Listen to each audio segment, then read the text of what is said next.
What's up, everybody? Welcome to the Altitude Show. I'm your host, Dave Brinker. Today, we're doing something a little bit different. It's a bonus episode. I recorded an episode with Gritty, Brian Call, on his podcast, the Gritty Podcast. And when we were in Bozeman here a few months ago or a couple months ago doing some work together, and all of us that were doing work, we were staying at the same Airbnb, and it got late one night, and we broke out the podcast equipment. We talked for a couple hours, maybe even like 2.5 hours, Brian and I did, about some pretty deep shit. Everything from mental health to music to like analyzing songs and hunting and mindset and demons and all these crazy things. It's a really cool conversation. This is part one, and he already released it on his platform because it's his podcast, but I'm co-releasing it on my platforms. So that's what you're about ready to listen to. So it'll sound like a Gritty podcast because that's what it is. Brian has been a friend of mine for many years now. I've been on his podcast lots of times. He's been on mine a couple times. We always have good conversations. So I appreciate you checking it out. The Altitude Show is presented by Mountain Tough. We have, let's see, what do we have now? We have about 14 weeks until hunting season, which is crazy, you guys. It's coming up pretty quick. You're going to regret not getting in shape, your mind and your body. Most importantly, who wants a dad bod during the summer? Come on, guys. You need to get rid of that thing. I struggled with the same thing. Mine's gone. And that is because I started doing Mountain Tough months ago.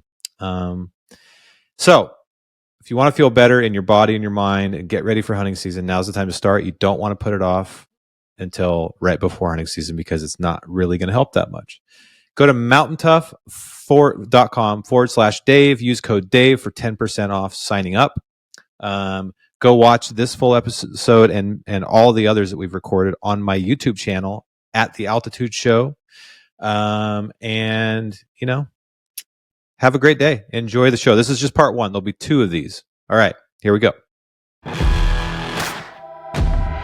You are listening to the Gritty Podcast, where we talk about all things gritty.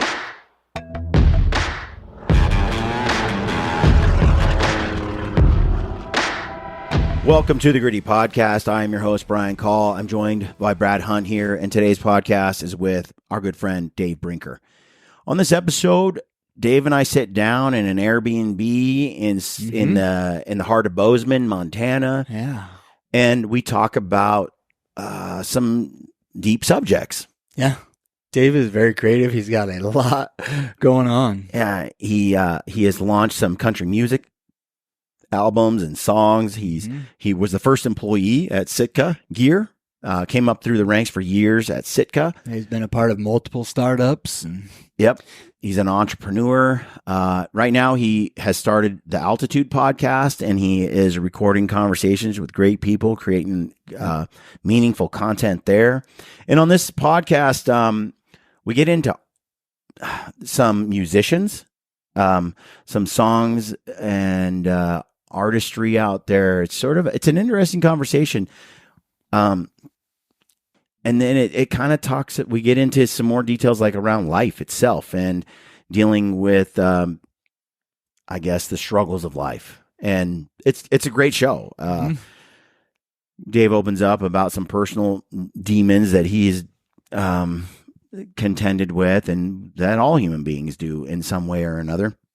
But it's a great podcast, great conversation. It's meaningful. So I hope you enjoy it. I hope you get something out of it.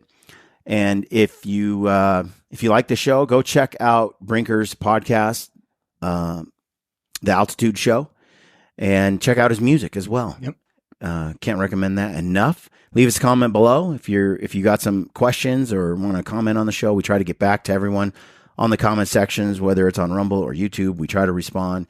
So check that out. Before we get into the show, if you're in need of some trekking poles, gaiters, Peaks teepee, headlamp, can't recommend Peaks equipment enough. They've got excellent gear that'll get you through some backcountry adventures.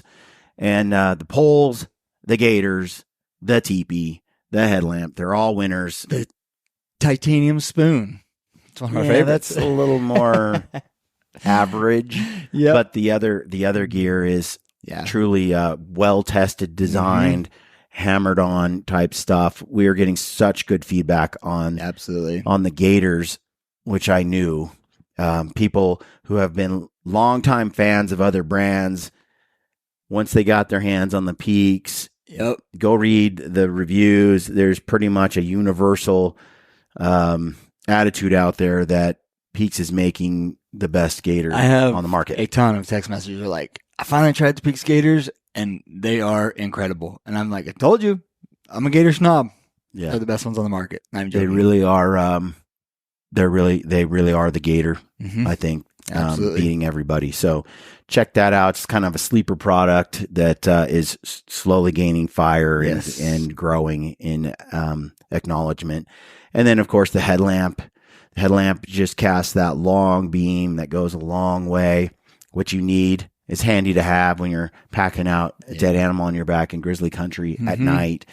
It'll last. It'll burn long time. Yes. It's rechargeable. It's got the red headlamp as well, which is the brightest red headlamp I've ever seen. Oh, for sure.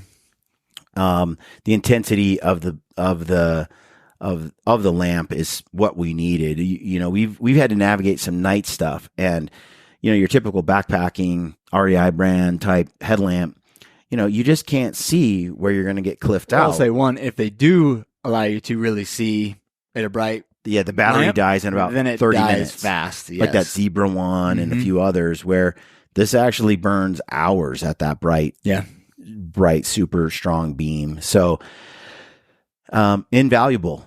And the way that it can recharge. But honestly, we've been on 14-day hunts using it extensively and have never had, and don't even really need to charge it. It lasts a very long time. So great product there. The trekking poles are solid. They've been around for a while. We've beat the crap out of them.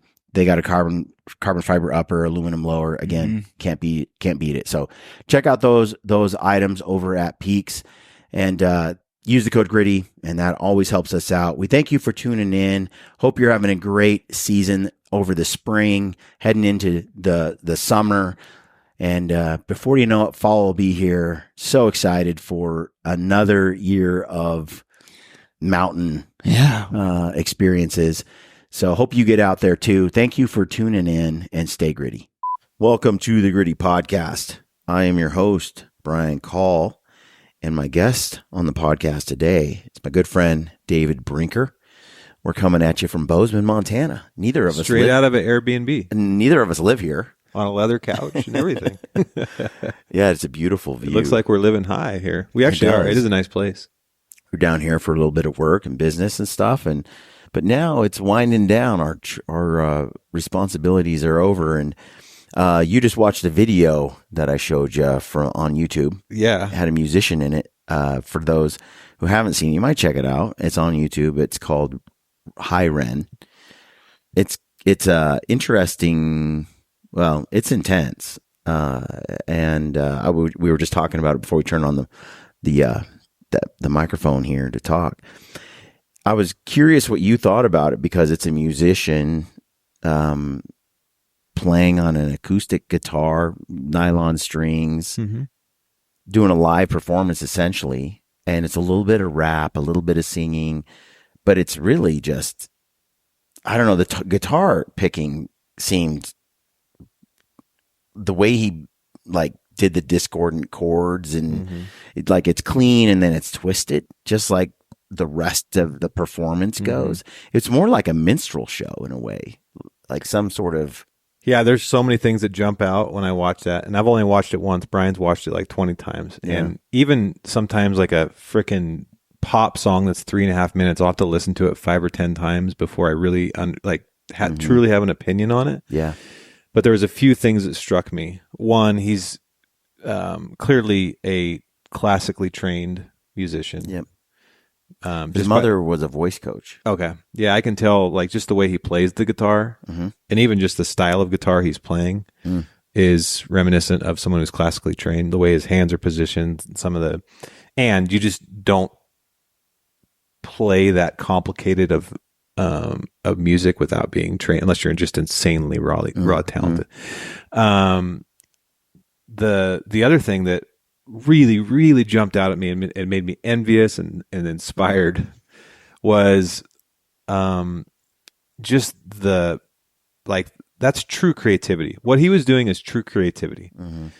Sometimes I think we masquerade around things, and I do it too, that we think are creative, but we're actually just taking a template and plugging something into it and throwing it out the door, right? And sometimes that's okay. There's nothing wrong with that necessarily. Mm-hmm. But true creativity, when you like break down all barriers, it's kind of crazy, man. Like, and those are the best artists typically. Like, yeah, I know what you're saying. He has 10 million views on that particular video, but there's probably on YouTube, there's 20 million reaction like accounts that have commented on, and the one of the underlying things has said is this is just its own thing.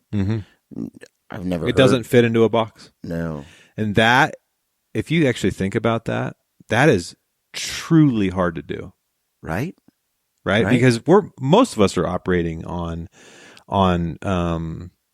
framework that we've learned or gained from somewhere else, right? It's not like, it's very difficult to actually be original. You know what I mean? Yeah. Now, not to say that he's not using, like I said, classically trained musical things and all this thing and theory and all that stuff. But the everything from the way the video is shot through the performance to the most powerful thing, which is the lyrics and the melody, which we can dive into. But that I'm listening to a book right now, and I'm gonna butcher the title, but I think you should listen to it if you haven't. But it's called The Creative Act.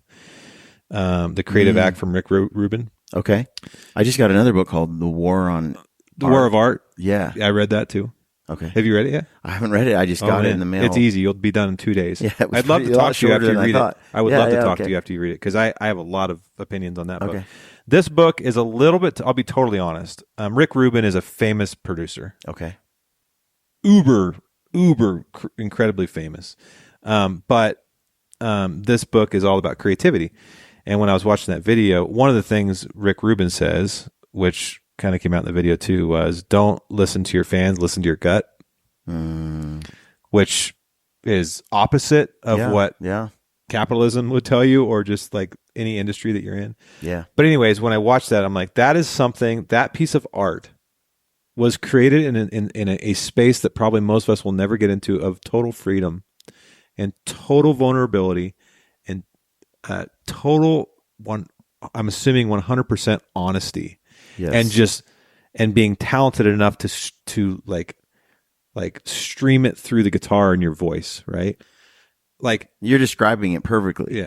Yeah. Like it's almost like a witchcraft. Like honestly, I listened to it and I'm like, there's no way you can write that and sing that unless you've been through hell a little bit first. Yeah. Because you no one that hasn't suffered, because he had Lyme's disease undiagnosed for more than 10 years, and it caused, there's videos you can go back and watch some videos of him when he's in 2014, 15, and he's emaciated, he's ill, he's essentially dying. He thinks he's going to die. He extremely vulnerable, right? He's watching other young people just live lives while he's dying. I remember when Suzanne had cancer. There's a part of you that's, she was going through it, and she handled it better than I did as her husband. For her, I handled it well, what she could see, but internally, I didn't handle it as well. She was much more gracious about it, you know.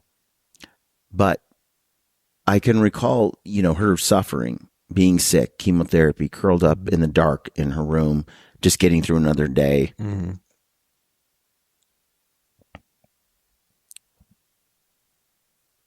And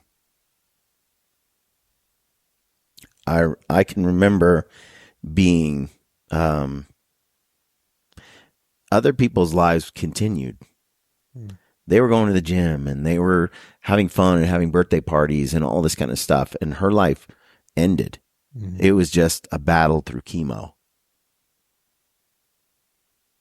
And I was a single dad now, essentially, with 3 young girls that I needed to get to school, get fed, and still make money to pay the bills and all that, and help her get through being sick.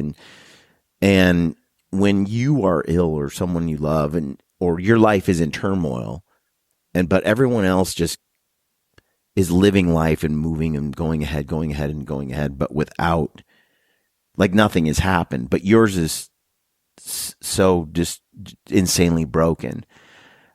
It's a weird place to be. Mm-hmm. And especially, when he talks about this, is Ren, the artist, and you watch some old video with him in it, you see him struggling with the fact that all those other people his age in their 20s, they're out living life, right, having adventures and doing things. And he's watching everyone do that while his life disappears. They're all leaving him behind. They're all going out and becoming things and doing things and accomplishing things. And he got left. And there's that feeling that you got left. You got left. The world went ahead and left you. And I think illness especially, and if you fight illness for years and years and years like that, it can be truly, truly devastating. But out of that, if you rise above it, you can climb out of those ashes. You're somebody different than someone who didn't go through that or hasn't had to. You fought those fires and you come out the other side. He's able to write something like this because he's been there. Yeah, I mean, the best art comes from pain, unfortunately, right? And because of that, other people can take the art and use it as therapy for their pain, right? Like when I watch that, I have never personally been through pain like probably he's been through. Even beyond just the Lyme disease and the illness, I don't know the guy, but I'm just assuming he's had a tough life. You can hear it and feel it in his music. Like it just takes, like I said earlier, it takes something special. You have to be able to like I said, funnel it out and put it through an instrument or a voice or on a painting or whatever. But before that, you actually have to have the experience. It's like someone's painting and you look at, and it's just like, wow, they took that thing that made, that they went through and they put it there and you feel it, and the best music is that the best songs hit you. Well, there's all different types of music. Like I don't know if you have this experience with music or not, but some days I wake up and I'm like, it's like a dreary, moody music day, or some day I'm like, I need like Eye of the Tiger type. AC/DC. Yeah. Like I'm going to jujitsu. I want to get pumped. Yeah. Yeah. Or like when I'm flying, I oftentimes listen to bands like Coldplay or like really, really deep melodic music that like kind of puts me in a zen. Anyways, the point is like music is a feeling. Art is a feeling. Right. That's all it is. It's like, what's the value of paint on a canvas? Yeah. It's what it makes you feel. Yeah. Right. That's why you pay money for it. I think words are powerful, like powerful. And so maybe even in some way supernatural, like power, like something only humans have, it's something different. I don't know. But when the words are done right and it's with the music and they convey so much depth and meaning, it's like a Shakespeare play, like it's the words, man. There's another song out there that I think, so tell me what you think of this, because you've heard it, you've had to have heard it, but Johnny Cash sings the song Hurt. I love that song. I like his version better than the original version. Yeah. So before we go there, I want to, on the words thing, one of the reasons I was attracted to write music. Yeah. It's not like I'm a great musician or anything. I took music in college. I love music. I love musical theory. I geek out on it. But at the end of the day, what gets me are the words, the lyrics. And that's why country music specifically. I also love rap because the lyrics are just like, if you look at rap, layers deep sometimes. Yeah, and like so honest. Like one of the reasons I love like 90s rap, I don't listen to modern rap, but like I grew up in the 90s, all right? I'm aging myself on the podcast. Me too. But like Tupac, Snoop, like all the original fathers of rap. Yeah. Were the first, I think, among some of the first to actually speak honestly about their life and their state of mind and like what their life is like. The good stuff, the nasty, gnarly stuff. Yeah. But like this is like what I am, you know, this is it, you know, and it connected to even so relatable middle-class white kids in the suburbs. Yeah. In a weird way. Because those words are so honest, but words, I think Jordan Peterson talks about this. Words are power. It's like one of the most powerful things we have, if not the most powerful things we have. That's why communication is so important. But that high Ren thing, it's 9 minutes. There's a lot of words to dissect there, but the main theme that I got out of it was, this is a man who has some scary demons, and it's like a burning fire of hell in his brain, and he's got I don't even think that dark, right? Like, I don't even think that dark. It's been rare that I've thought at that level of sadness, I suppose, or darkness. I have. I've been pretty honest about that. I have. Yeah. And even to this day, I have days where, yesterday. You can tell he has. Yeah. Yesterday, I had a day. When I was traveling out here yesterday, I don't know why, it comes out of nowhere. I had random, really dark thoughts. And they're nothing, right? Like, I know how to handle them now, and they're not like real or gonna, make themselves actually alive. But they're there, and they come out of nowhere, and they're similar things, right? Like, you're nothing, you suck, you're people are gonna figure you out, all that bullshit, right? Yeah. And I think it happens to more people than you think, man. Well, you hear a lot of you talk to a lot of people, but I think it's more prevalent. It's not something that I struggle with or have had to, but I know there are those who do, and I've been around them a lot, and I have great compassion for people that do have that, those moments, because the sort of hopelessness or nihilism or just the self, I don't want to say hatred, that's pretty strong, but well, it definitely can be that. The way that I would say it is, I've been trying to sort this out in my own head, because in the last 5 years, I've done a shitload of work on myself to like take control of those demons. But something that I think is true, I've realized, and it's kind of a sucky reality, is for me, they don't die or go away. Yeah. They're still in the house. And sometimes you're walking around the house in your brain, and you come around a corner and they're standing there and they're saying the same bull. To be honest, almost daily, I vaguely hear, there's still those things, but for the most part, it's not a concern, right? But then let's just call it maybe once a month or twice a month. It gets to the point where it's like, man, I need to take a walk. Like, this sucks. Like, I'm fighting hard today, but it's pretty much, it's something I have to live with. I've talked to professionals about it, and it's just, if you have it, which I was one of the unlucky ones, it's just something, it's not something that goes away. You just have to learn how to beat its ass every day, like tame your inner bitch type thing, like Rogan talks about. My inner demon that I constantly have to fight and win and mostly it's tied to anxiety, and then I don't know, like self-doubt, which is weird because I'm actually very confident. I know what I'm good at. I know what I'm not good at. Yeah. And I'm like, if I died right now, I've had a very successful, fulfilling life. I have nothing to prove to anybody. Yeah. Right. But there's still these weird little places in your mind that still want to tell you, like, you're a piece of shit. It's kind of funny because you kind of pulled something out of like NF's book where you're like, where he talks about his mind is a mansion, and things like fear and anger and stuff are emotions locked in those rooms inside the mansion in his head. And fear, he went in the room to lock things out so he could stay safe, but he accidentally locked fear inside there with him. And now the only way to get fear out of the room is to open the door, but he's afraid to open the door because other people might come in.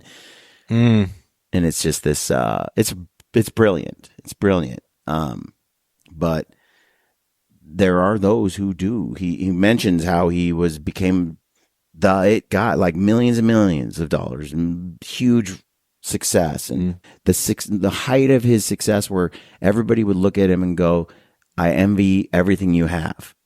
And he mentions being the most unhappy he had ever been in his entire life.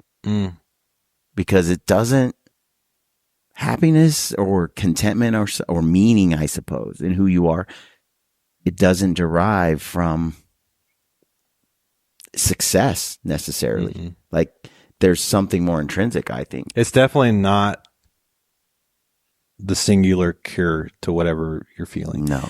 It can help because if you're a failure, success does feel good. We all need successes. For sure. Failure doesn't help at all. At all. Generally, especially if it's chronic. But at least success alleviates some things. Like they can provide a place of meaning. You know, and Ren said something in that lyric about how, you know, life's been tough. But he finds that the fact that people appreciate his music or what he's put out into the world and appreciate it a lot is a piece that he's found rest in. You know, like that has brought me comfort and happiness to know that I make a difference. Yeah, absolutely. My wife and I talk about this a little bit because some of the things I share, it makes her uncomfortable. She's a private person. I'm pretty public with just about everything. Yeah. And so are you. Congratulations. But what I always tell her is like, look, I have no desire to be an influencer or anything like that. I enjoy sharing.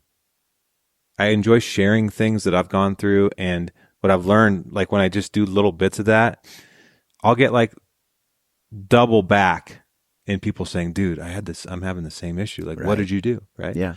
Every single time I do it, that happens where I'm like, God, I don't know if I should share this. This is embarrassing. Like, I want people to think that I'm like, you know, perfect or something, you know, which is stupid.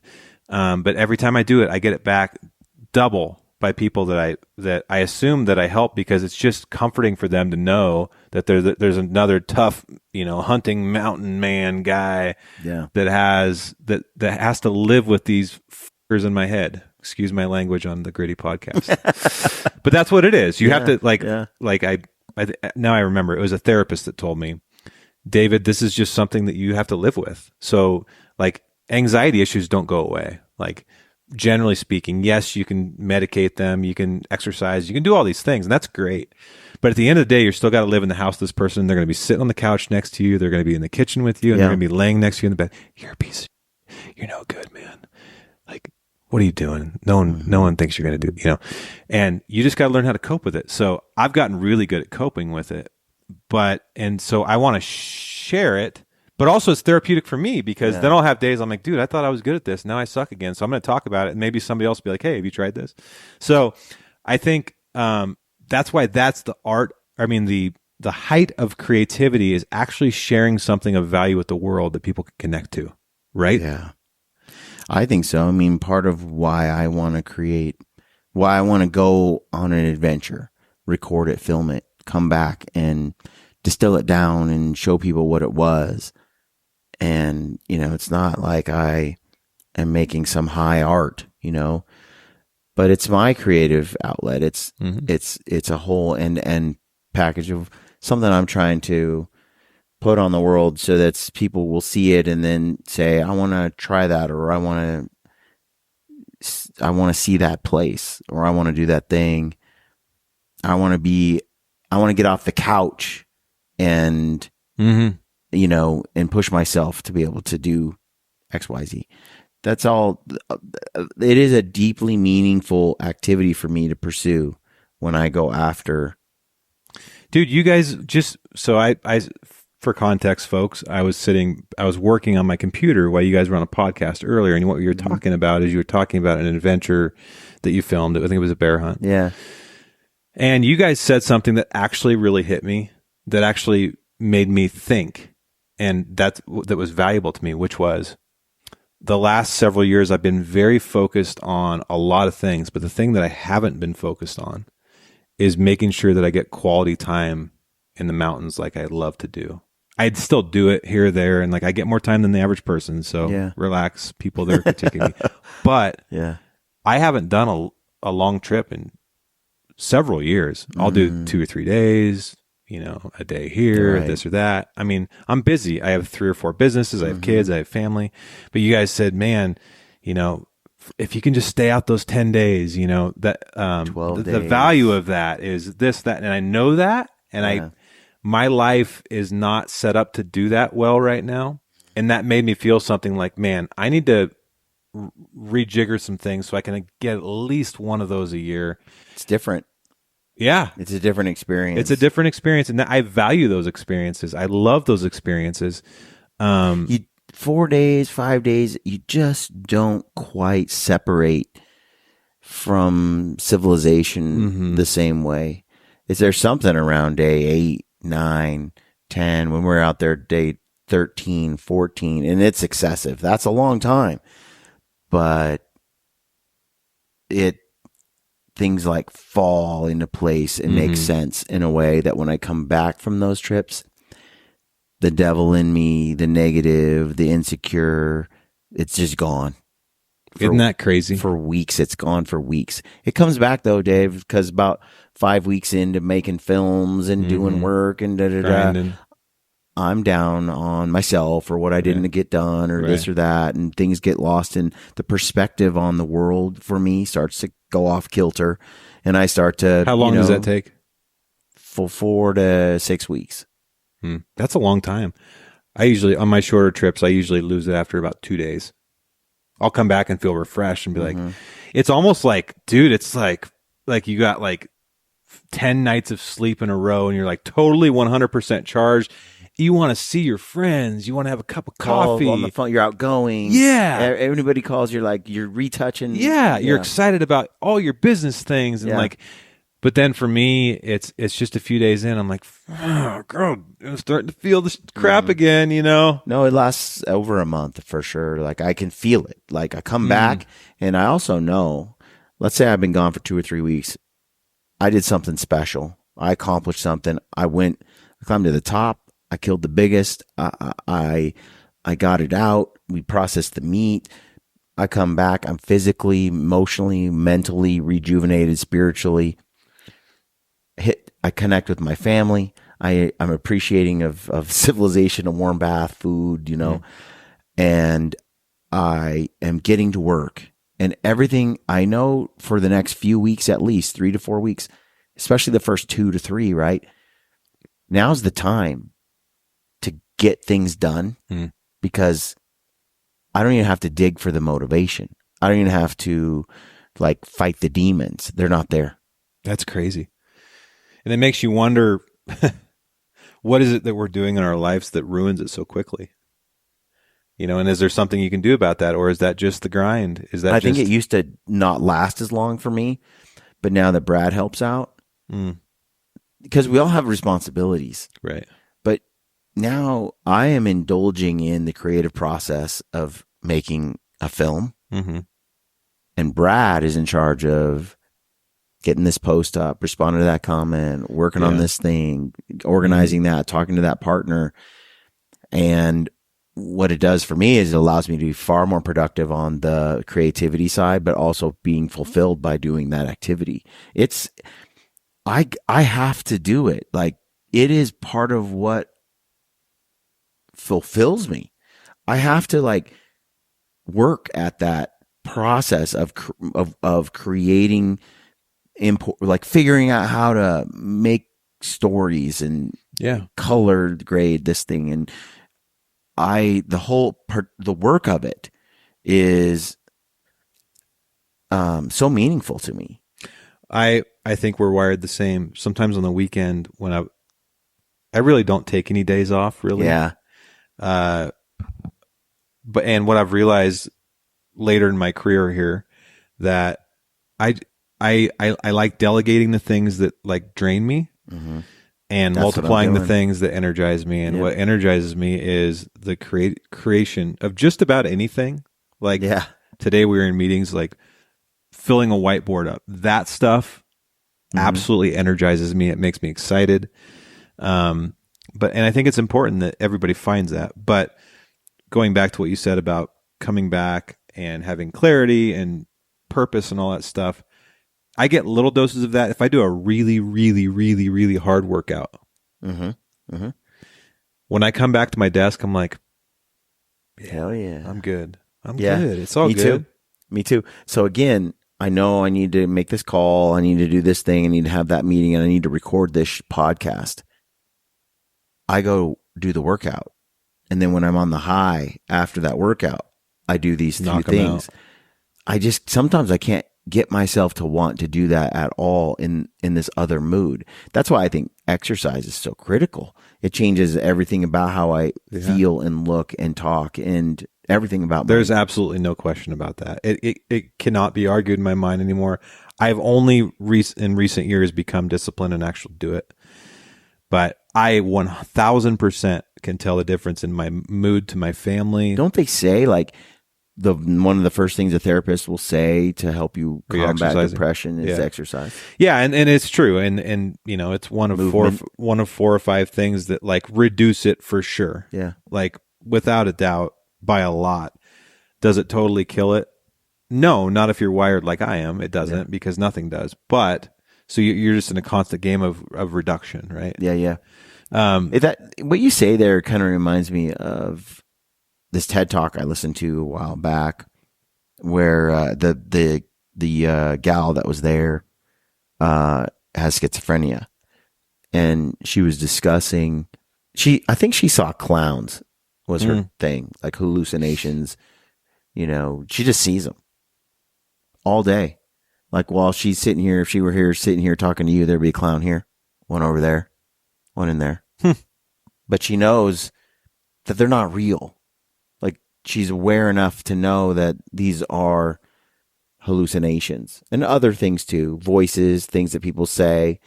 And she has learned to function and go about her life. This alternate reality is there and she sees it and she knows that she's aware of it, but she's learned to tune it out because she knows that it's not reality. Yeah. Yeah. I mean, the dark thing no one wants to talk about, which is the worst part of depression is suicidal thoughts, right? We have a huge problem with suicide in this country, and there's probably many reasons why. I'm no expert on it. But when I had and have those passive thoughts, passive meaning there's no chance of it becoming a reality. And there's a difference between that and actually having plans and all that stuff, right? Yeah. Most of my problems with that in the past were passive, right? And once I noticed them and started dealing with them, and it's taken me years to figure this out, what it is when that happens is my brain's fearful of something and it wants to run away from something. So to me, instead of sending a signal of like, some people be freaked out if their brain told them that, like, you know, it's thinking it wants to kill itself or whatever. When my brain says something like that, and that's super dark and scary, I take it as, what are you afraid of, and how do I run towards it instead of away from it? Like, let's just nip this in the bud. Like this demon in my head is saying, like, let's get away, like there's an easy way out of this. There's an easy way out of it. It's like, now I know that's just what my brain is saying, and I know it's like, no, effer. What is it? Oh, that's stupid. You want to do that for that? I'll go deal with that right now. And so it's just like learning how to, like, the brain I got is the brain I got. So it's learning how to deal with the brain I got and cope with it and reduce it as much as possible, alleviate it if possible. Highly unlikely in my case. But 85% is a lot. Yeah. You know, and the rest is copable. Here's one thing that when I watched this High Ren, and I watched others react to it, and some of these people are highly creative. Some of these reactors, they're artists themselves. Because I wanted to know what other people thought of it. What is the breakdown? What was I missing maybe that someone else caught? So you can watch a reactor on YouTube, kind of watch a video and then break it down, especially if they're good at the guitar or they can sing or whatever. And I'm listening to a few of these people, and one of the reactors brought up the fact that highly creative people, extremely creative, and the more creative, often the more creative the person, the more troubled they are. Like your I don't know, Robin Williams, Yeah. right? Like genius level comedy, the wittiness, the speed, the humor, all the different sort of manic impersonations and the intensity, man. That level of creativity, I think sometimes also leads to deeper levels of depression. Comes at a cost. Mm-hmm. Yeah, there's not a lot of great, like timeless, great creative people that weren't tremendously troubled, right? And that's just unfortunately part of it. And I think there's some psychology behind it. I guess at times what it might be. One of the things I think that it tends to be the case is if you're highly creative, you can be much more fluid in your identity because you're so much more open to nonsense, really. Yeah. On some level, you're like, oh, I could imagine myself as a this or a that. And so highly creative people are far less, they have far less rigid foundations. Yeah. A really creative person doesn't have any barriers. Yeah. Right? It's like zero barriers. It's like for whatever they're feeling is what they do. Like Kanye West. Like, yes. Like Kanye is a perfect example of that. Like no barriers to a fault at some point. Right. Which allows genius to flow. Mm-hmm. And then also, and almost like an unconscious genius, right? It's the music being created in a more natural way that he doesn't even know how he came up with it. Absolutely not. And then when it comes time to actually talk about like how you planned it or came up, it's like there's no found, like, I don't know, just came, just did it. No, because I don't think they have enough self-awareness sometimes to know where that creativity springs from. Well, and I don't know if anybody knows where, you know what I mean? It's like one of the things, like I have my beliefs about spirituality and God and all this stuff, but like it's one of the magics I believe in. Like it's like it's magical. Like if you sit in a room with a really good songwriter, which I've got to do that, and you watch them work. If I'm seeing them like just kind of like, oh God, and we're like stuck in the barriers, trying to write it within this stupid format we've figured out for radio and all this stuff. Yeah. Those writes are like, they're okay. You usually write an okay song. It's a song. Yeah. It fits the mold. Yeah. Throw it in a notebook and they forget about it. And the really good guys are doing that 150 times a year, right? And there's value in it. Yeah, and they get it's like us going. It's like you going to CrossFit, right? You're just exercising the muscle. But when they're really in the zone, they have no idea where it's coming from, or when it's coming, or why it's coming. They'll just be sitting there and be like, "What if we said A, B, C, X, Y, Z?" What if we said, "Imagine all the people living," and you're like, "Yeah, keep going." But where is that coming from? I don't know. Yeah. But the only way that it comes is if the doors are open, and like with no. That's why they always practical say, like no practicality, no editing. This doesn't make any sense. Yes. We need like this rigid sort of. Oh my God, worst thing ever. And we all do it, right? Right. We all do it. But if turning off the only way those magical moments come is by completely turning off the editing button. Like no editing. Get it on the my friend Coy, who's in the Zach Brown band, when he's writing songs, he'll just get like a notebook, and he'll just, if he has a topic he wants to write about, he'll just start writing. There's no rules. No rules. He'll just write for pages about that subject. All the things that are in his head. It's just like a brain vomit. Yeah. And then he'll think about writing a song. I look at Ryan Lampers, and I see Ryan, he's like a rock, a mountain, he's immovable. He has, he's not as creative. He's very practical, and that lends stability to anyone in his life that is highly creative, because he can just look at things from a very distilled, this makes sense. This is a practical approach to things. And but someone who's super fluid that just goes all over the place, they can be less grounded, less stable. They can, well, maybe that would work when it won't work. Maybe this is a great idea. When you have someone there like that, they can really, I think, provide some they need each other. Yeah. I agree. It's the positive and negative side of a battery. My wife is that for me. My wife is very practical. Yeah. She's also creative in her own rights. Yeah. But she leans towards very practical, and I am full of stupid ideas. But I have a few good ones here and there, right? And in order to get the good ones, I got to sift through the really bad ones, because if you're not willing to do that, you're not going to get to the true gems, right? I mean, you see this in the meetings. Like, I used to be insecure about just throwing stupid ideas out there, right? Throwing stupid ideas out there, but I got really comfortable with doing it once I started songwriting.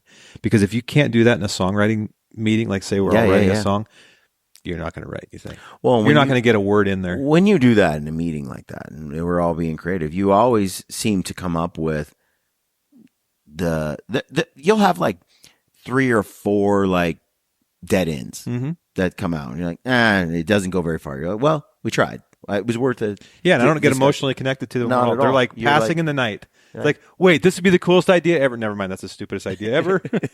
But there's a few. Then you hit on something. It's like, oh, we all needed to see that from that angle. Oh, that's genius. We got to write that down. Yeah. And that only happens with that creative. If you got to be open to the bad ideas. My friend Colton Swan and the Swan Brothers, who's a professional musician, I wrote with him and some other people one day, and dude, I was so inspired by that guy. He has balls. He was throwing bad idea after bad idea, and he did not care. He's like, "What about this? No. What about this? I'm like, dude, those are all bad ideas. But then we got to the good ones, and it was all because of him. Yeah. Meanwhile, I'm like the kid in the class that won't raise my hand when I have an idea because I'm embarrassed.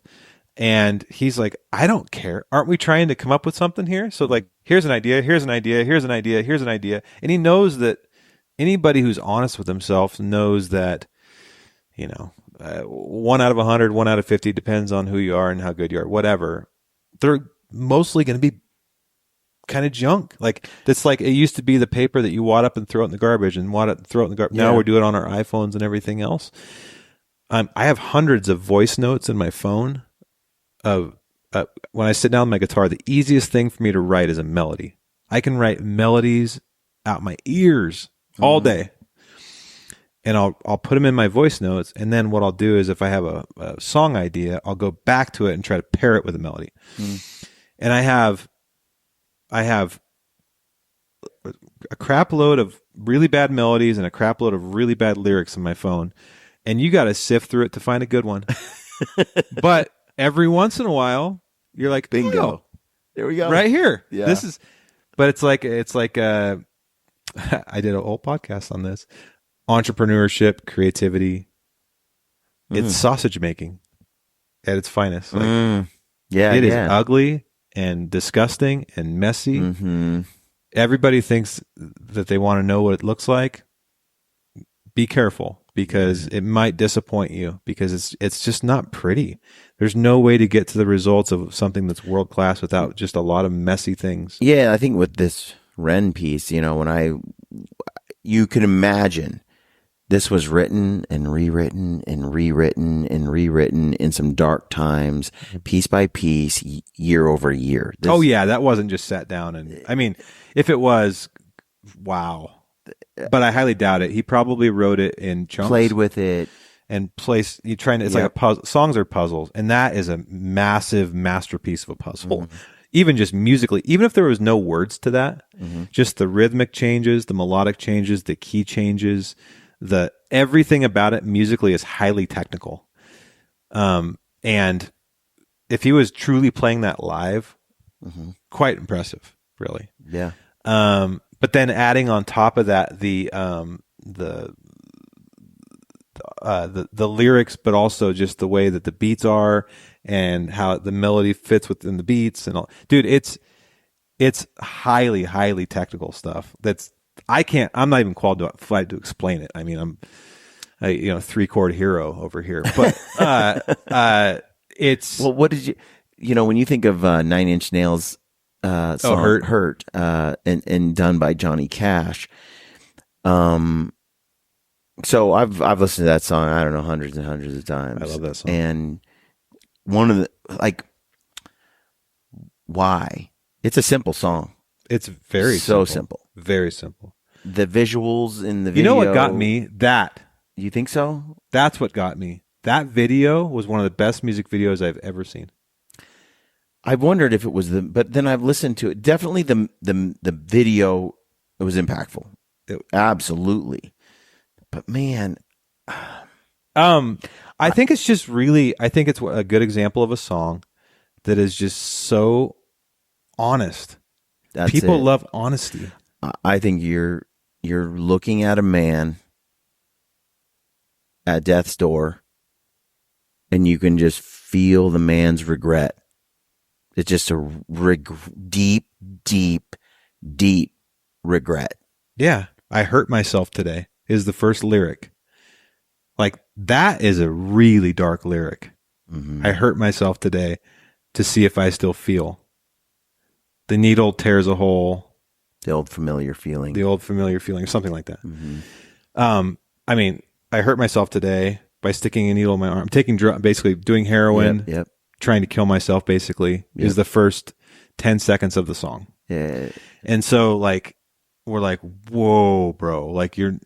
And in songwriting, it can be, that could be like, dude, it's too dark. I can't. But for some reason, that one's really relatable, because I think we all have moments where we might not physically hurt ourselves, but we hurt ourselves. Like, we talk down on ourselves, we get down on ourselves. Yeah, I mean, the first time I heard it, and he hurt himself to see if he still feels, because he must be so numb that because he just feels, what's the point of living? Yeah, so it's like, dude, in just a few words, he painted a picture that just cuts right to the point. And then I'm blanking. I used to play this song, but I'm blanking. The bridge to me is the most powerful part of that song. The build at the end? Yes. What are the words? Yeah, he says in the end, and this is the part that the most important part, I think, but it's also the regret part. He says, if I could go back 1,000,000 miles to where I was before, I would find a way not to lose myself. Mm-hmm. Dude, that is just that's regret, man. Because people say, would I go back and change anything? And it's like, people say, no, because I'm who I am today because of what I did then. But here you have a man who's like, if I could go back, if I could, this time I would find a way. I would find a way not to lose myself. And not to feel like this. Yeah. And what did he mean by not to lose himself? He obviously felt like there was a man he should have been, but never became because he got lost. Mm-hmm. Dude, it breaks your heart. It breaks. It does, your but heart. it's also relatable for almost everybody in a certain, not at a different For sure. level. At a For different sure. level, because we all have regret. Regret's just part of life, and it may not be at the level of the individual that wrote this song, but we all sometimes go, God, if I'd have just done that, things would have turned out a little bit differently, or whatever. I mean, I know I do.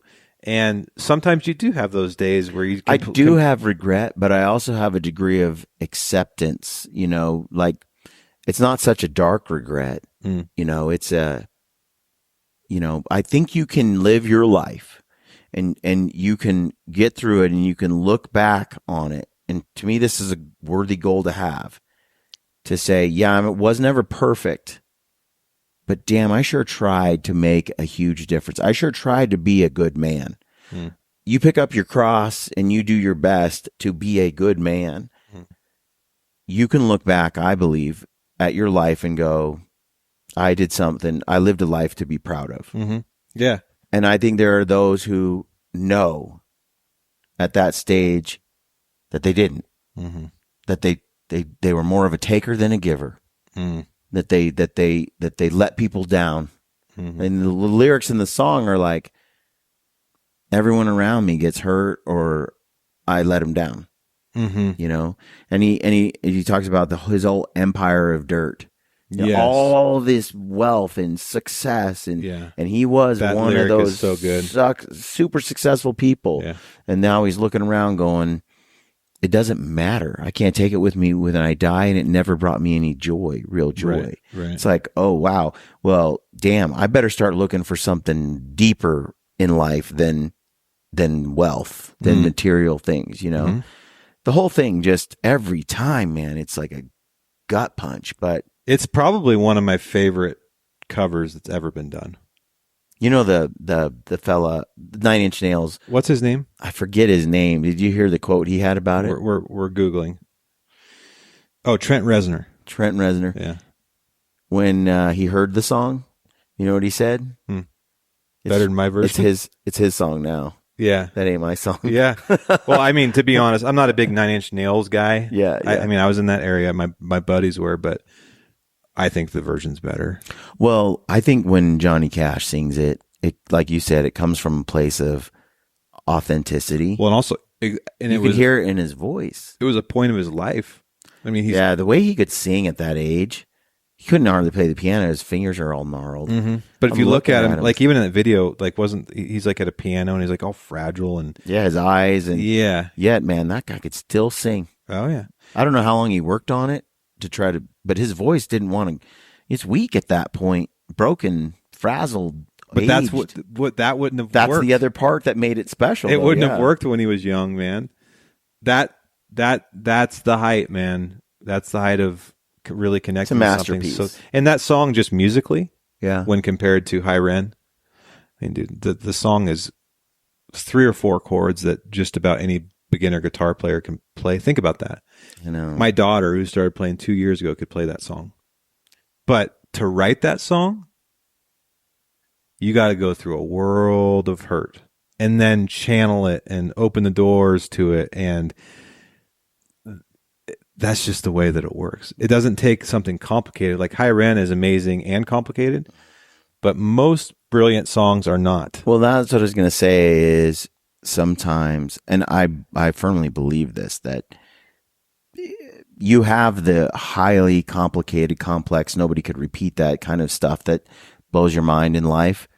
But then you have the stuff that's simple as it can be and also deeply impacts you. So technicality isn't, and that skill, there's more, like, I don't feel like I have the most robust camera skills, film skills, capturing the time lapses in the all. I don't, I'm just out there winging it with a camera. That's how I feel like. That's the category I put myself in. And I come home and I edit a film. And I don't have a lot of fancy edits, and like I don't have special transitions. And I look at Kayam's teaser on this film he just produced, and I'm like, I can't do that. I mean, I could work on it, but I also feel like what I can do is whatever I do when it comes to that connects. I don't have to be fancy. I don't have to be. Connect is the word you just said is all that it has to do. I mean, look through YouTube. And so that's where I kind of find solace in like, I'm like, look, it connects. Yeah. So whether it's flashy or it has all the stuff in it or not, it's like, look, this is just me. This is what I output. I'm doing the best I can within my brain and in my heart, and at the end of it, I console myself with the idea that at the end of the day, it connects. So it doesn't matter if it's not, I'm always trying to improve my abilities, but I could beat myself up over my lack of ability forever, So later this week, I'm going to it's the 5th anniversary since I launched my album that I did. And I've been reflecting on a lot. And one of the things that I've learned in the last 5 years is like fancy editing and technical features those can be great as long as they're set upon something that can connect with people. My most successful song out of the 8 or 10 that I put out to the public has been Altitude. And Altitude was a quarter of the budget of every other song I've ever done. Right? That's what I mean. And we did it in Zach's closet on his computer and my guitar. Yeah. And it was the other songs. We went into fancy studios, had the best musicians in Nashville play, all the things, right? Like I did the full bread and butter treatment. Altitude, I'm like, hey, Zach, I have this song I want to record. Can I fly down there and just record it in your closet? Sure, come on down. Went down there, biggity bam, boom, boom. We got it done, and it's 10x my most popular song by far in a mile. Yeah. And it's because it connects to my audience in a way that nothing else I'd ever put out. Yep. They don't care. They don't. Yeah, it's so true, because a lot of guys will be like, oh, we need to go on some sheep hunt. Right. In some pinnacle place and pinnacle hunt and do this and kill the pinnacle whatever and do this amazing adventure. And when most people just want to see myself go out and hunt a bear or whatever, like it's a black bear in the backyard, like, or an elk or something. We overdo it. I think it's because people are living virtually now, and they want to put themselves in the place of whatever they're consuming.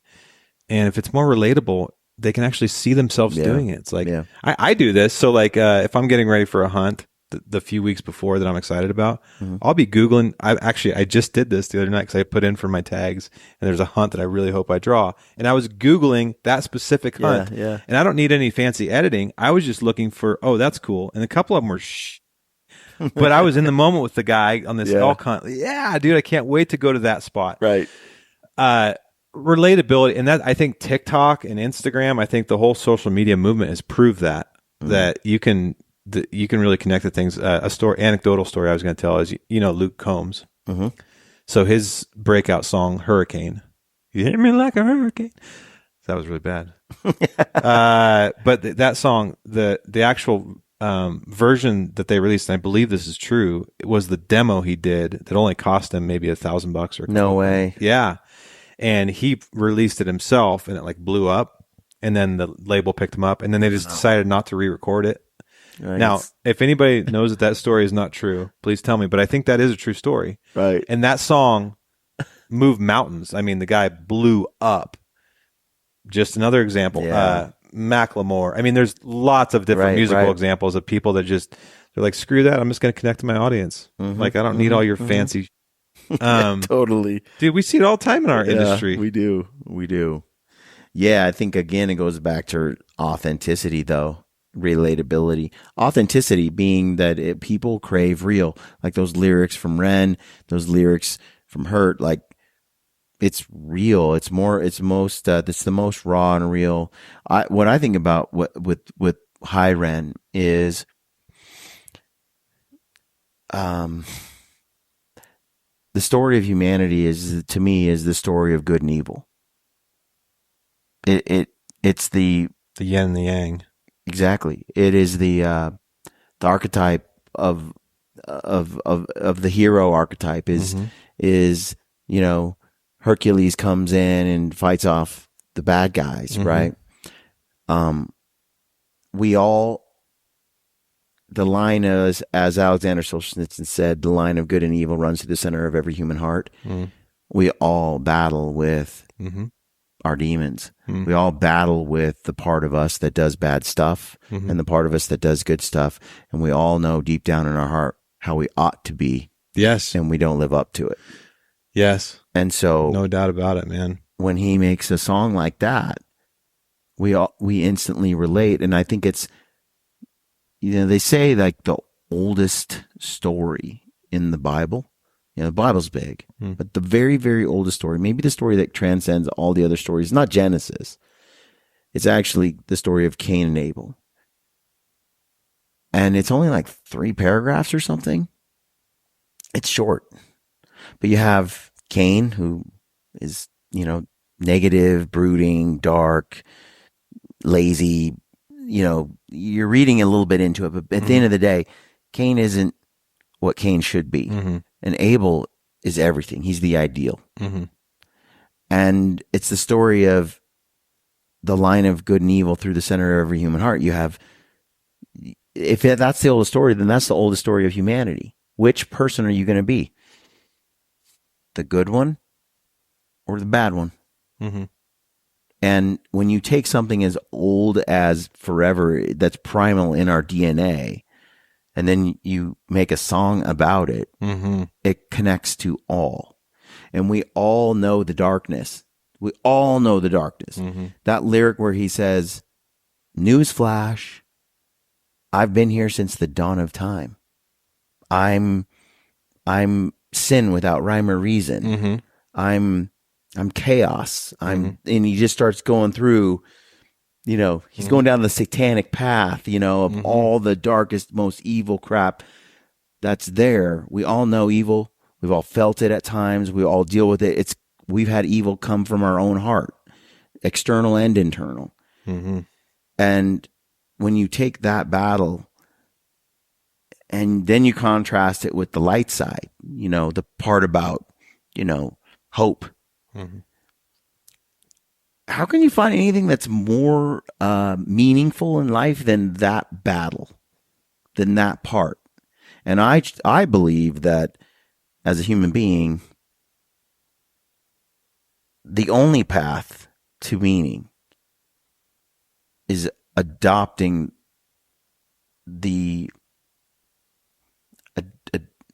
basically accepting your role to try to live a moral life, to try to be a good, when I say good, a moral person, and striving, whatever that is, you're striving to do. Jocko said it so simply one time, and I'm like, man, that is really genius. Do the you should, and don't do the you shouldn't. Sounds like Jocko, right? But that's it. That's exactly what I mean. I mean, if you, I think most people know the stuff they shouldn't be doing, and most people know the stuff they should be doing. Mm-hmm. That doesn't mean we always do it. But to be inspired or to be able to harness it and do it and try. That's why I say at the end of a life, you can look back and you can be one of those people that lived like Abel or one of those people that lived like Cain. Mm-hmm. And, that is something worth thinking about now, whether you're 10, 20, 30, 40, 50, like thinking about it now. Mm-hmm. It ain't over yet. Now you can start from where you are. That's all you can do. Well, which one are you going to be? Which person, what kind of human do you want to be at the end? And the hedonistic human that just does what you want to do right now and fulfills all pleasures, well, that's all fun, but it doesn't give any meaning to you. And at the end of the life, what a waste of time. Yeah. What an empty existence. Yeah, and I think the other thing that we talked about that I'm going to continue to work on, but I think something for people to know that maybe struggle with the same things I have is knowing that some of those things never leave you. You just learn how to cohabitate with them and cope with them. Well, don't you think that's what, at the end, when he talks about, it wasn't a battle between David and Goliath? Because we kind of have these ideas like we're either a Goliath or a David, right? We're either the good person or the bad person. No, dude, you're both.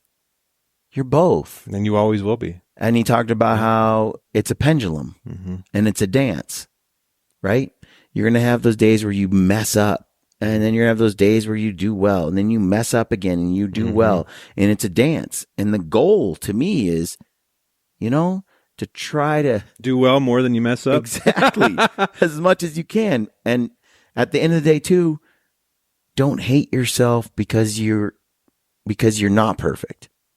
Like there's a degree of grace you give yourself in life. I kind of came up with that years ago where, and unfortunately I feel like, fortunately I was young when it came to me. I sat there and I really tried to be perfect. Try to be a good kid. I tried to be the Eagle Scout. I was the deal. I tried because it mattered to me. And I felt a deep sense of importance in trying to be a good person. But you can never be perfect. You're going to let people down. My whole life is littered with people I've failed, things I missed out on or screwed up on or relationships I didn't tend to, That's what it means to be human. I just am trying to minimize that as much as possible. Yeah. And then I've allowed myself some grace to say, okay, well, yes, you left a lot of bodies in the wake back there, but you didn't do it deliberately. You're trying overall, and you've done more good than bad. And then you kind of be like, I'm going to give it all to God, and I'm going to keep trying, but I'm just not going to beat myself up like I used to. I'm going to love myself. I'm going to allow myself some grace like I do for other people. Sometimes we don't only do it to ourselves, but we do it to our spouse. Yeah. It's like, yeah, I just think we're awful hard. And when he said that about, it's this eternal dance between the dark and the light. It sure is, man. That separates us from what he said, angels, demons, and gods. We can't forget we're just human. And so that means we inherently will. What did Lex Friedman post yesterday? He's a good example of someone who works really, really hard on himself. Disciplined, doesn't have a family. I mean, he's on a quest to be a great human, right? He really is focused on that. He doesn't care about money, wealth, fame, nothing. It's like spreading love and joy and educating and learning. And he posted something yesterday. He's like, hey, I just want to let everybody know that I feel really shitty today and sad, and I don't know why, but I'm sure there's a lot of people out there that feel the same way, and I just wanted you to let you know that you're not alone. Yeah. And I was like, that's a really cool post. That helps. Yeah. That's a really cool post, because to most people, they're looking at him like, man, you must be like making a lot of money and you're on Rogan and you're doing this and that. And he's like, dude, I feel sad, man. How many people have you watched where you're like, they've got it together, like they're winning on all levels, and only to find out a year or two later when they kill themselves or when some disaster happens that the whole time it was a mess. Too many, all the time. Too many. I know that in my head now. So the happiest people I've ever met, Brian, have been Uber drivers, taxi drivers, and bus drivers. They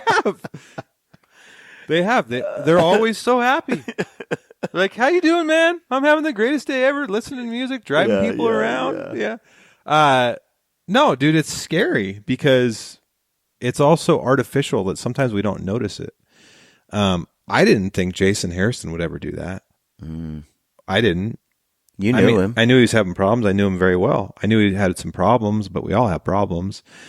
But you look at that guy and you see, uber successful business, extremely wealthy, hunting every aspirational hunt that you can think of. Most people would write down on paper. Yeah. Every year he does it, right? Stone sheep, doll sheep, moose, whatever. And all of a sudden, he takes his own life, and it's like, whoa. And at the comment that I heard from a lot of people that didn't have a lot of context, but they're like, dude, he had it all. He had it all. Good looking, muscular, beautiful wife, successful business, money, and all the things, the cars, and everything, fame, fortune. But obviously there was something pretty big missing. I don't know enough about it to know all the details of what that might have been. But you can't look at it we can't look at it that way any longer. It's not about that. Yeah. And you have to be, that's one thing why comparison is the root of unhappiness. I think it's great to benchmark yourself.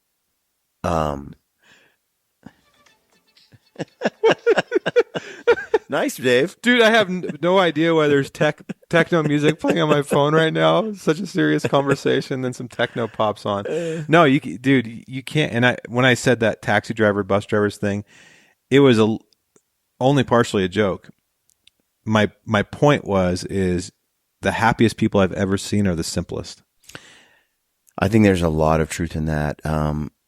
Some of the saddest people we know or will ever meet are the hyper successful. Yeah. Like the uber wealthy, famous, achieved people. I think it's very hard to maintain. It's very hard to keep your soul when everything starts coming. You have everything for you, done for you, given to you. I think it's hard on the psyche for a human being to have so many fans, to have so much We're not built attention, for to it. have so much power, to have no struggle when it comes to like just physical type struggles, right? Because I think the human body is meant to be worn down, tired, working outside, pursuing wild game, building shelters. Like this modern society is definitely a blessing and a curse. And humans would do well to remember that we've only had this kind of modern society for a couple hundred years. And most of the stuff we spend our time doing now, we've only had for like 15. Yeah. And therefore, perhaps getting very much in touch with the mountains and the outdoors, even hunting. With the exception, though, I will say this. This is why I started a podcast. Almost singularly, there's probably two main reasons I started a podcast. One of them is I don't very often get to sit and talk to someone for 2 hours without a distraction. It's true. And that is what I do feel like we are built for that.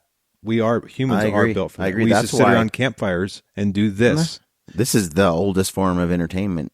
Yes. Like, I agree. I think that this is why podcasts, there's so many of them and they're so successful across the board. Who would have thought? I mean, when I first started recording podcasts, I remember talking to my uncle and I had recorded like 5 shows and I said, you should listen to these or go watch them on YouTube. And he's like, what? You just talk for 2 hours to somebody? I'm like, yeah. He's like, I don't have time to listen to that garbage. On that, Only years later, to find out that no. This is a medium and an activity that's old as time.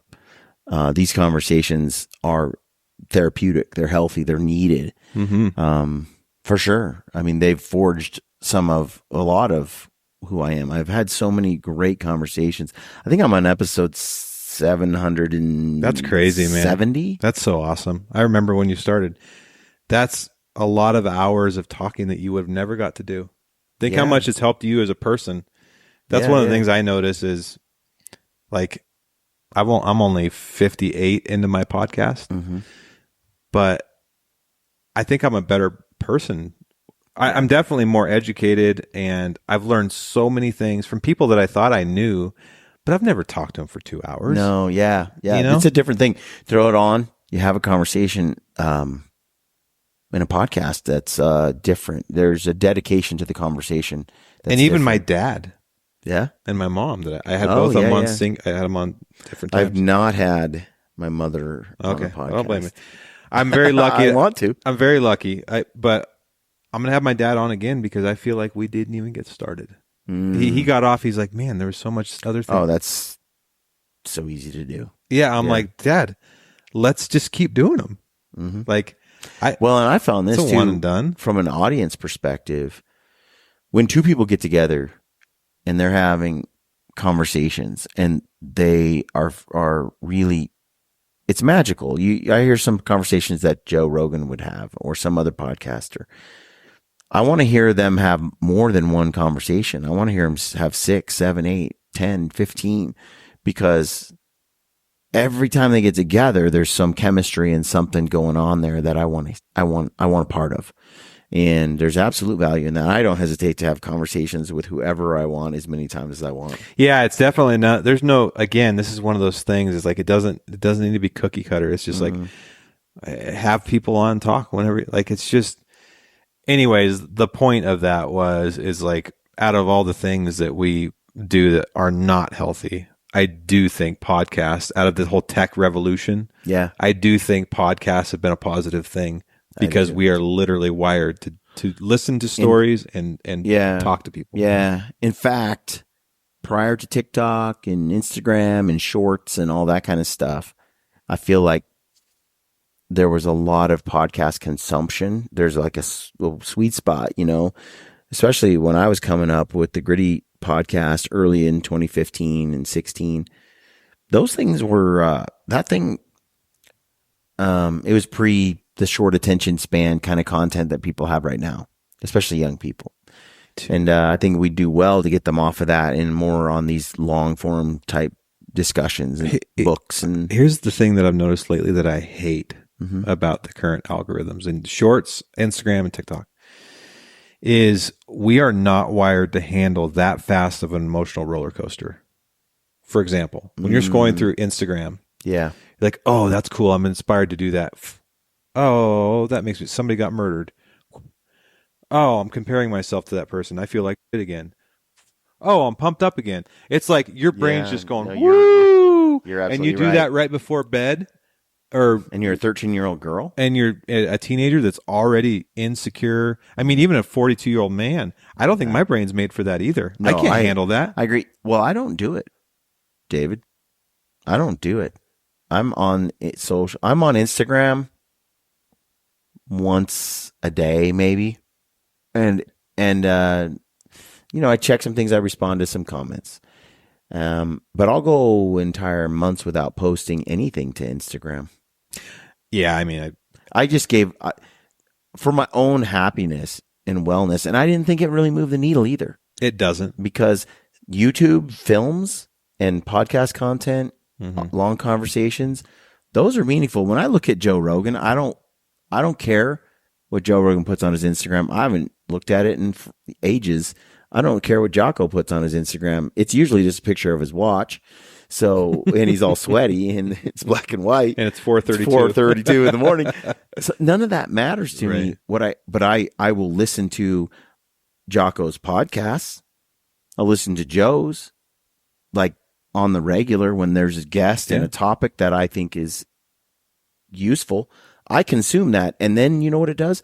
It makes me want to support Jocko because I heard and I valued what he had to say and I enjoyed it. And I'm like, there's this desire to give back to Jocko because of what he gave to me. It's free. I get to consume it repeatedly. And so I think that's natural. That's good. And I really don't care what they put on social. I've never once gone to social and go, gee, what is Jocko putting on social? And I don't follow social media influencers.